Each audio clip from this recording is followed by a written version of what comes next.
Do you mind kind of talking more about like the player feedback that you guys been getting in terms of the impact of the game? What have you guys been seeing that you're kind of either adding to the game, altering the game design while making it, or even thinking about after release, right?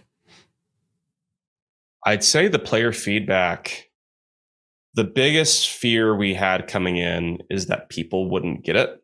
Mm-hmm. We made a game on time and on budget to fulfill a somewhat controversial brief, which is horror fantasy kidnapping sim, kidnapping people to delay the end of the world. Also, your god may not exist.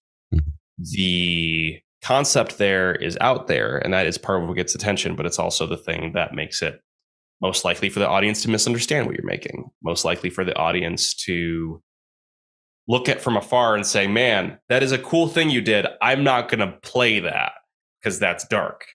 My mom initially did not play the game on launch because she was like, I don't know if I want that in my head. I think I'd get too obsessed with it and I'd be really excited and then I'd just be thinking about kidnapping people all day. She ultimately didn't have to play a level and enjoying it, which I was really happy about. But I'd say in general, the thing that we were so grateful for is that we released the game and people just got it. There are people who said, I don't know if this is a game that should exist, which is an opinion I can respect and appreciate. And those folks are entitled to it.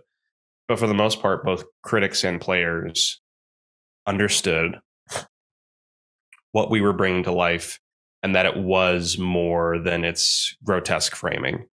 And so the reactions have been, we expected maybe like 4 out of 10s.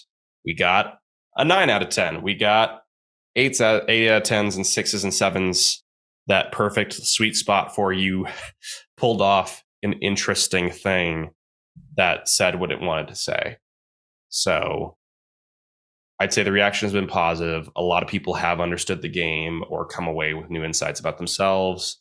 Some of the more negative or mixed feedback did come from more binary pieces of the ritual, especially because one of the early questions was, how many times does your target go to the bathroom in a day? Mm-hmm. And just because of the way we assembled those target schedules, it basically didn't become useful for most people. It's just another piece of information. So we swapped that out with a far more interesting question that has, especially in a new setup where there's some dynamism in how these questions are asked, it has the thing of, hey, what age are they?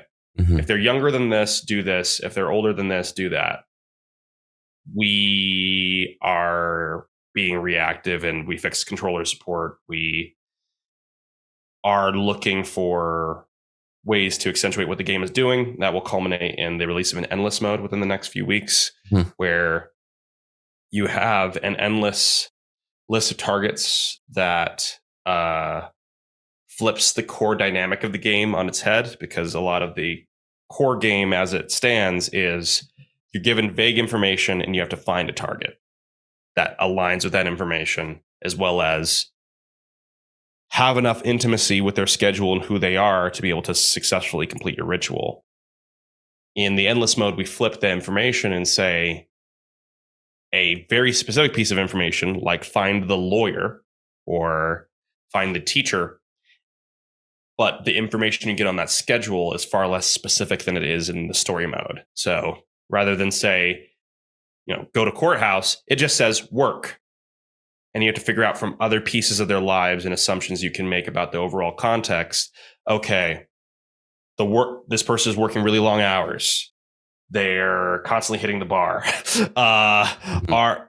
Are they a lawyer or are they a different aligned archetype? It gives you, again, a lot of the core challenge and intuition that you're allowed to apply within the story constructed scenarios, but in an endless format. So that'll be coming out soon, and we're really excited about how players will react to that. But in general, I can say that we made a really wild thing that took very big swings, and people got it. Mm-hmm. And at the end of the day, you can't really ask for much more than that. Yeah, I mean, like you had something to say and you said it, and I feel like the most interesting games are always the better ones. Especially with a smaller team. Uh, you know, that's the fun of it, right? To explore things that um, most other developers probably won't touch.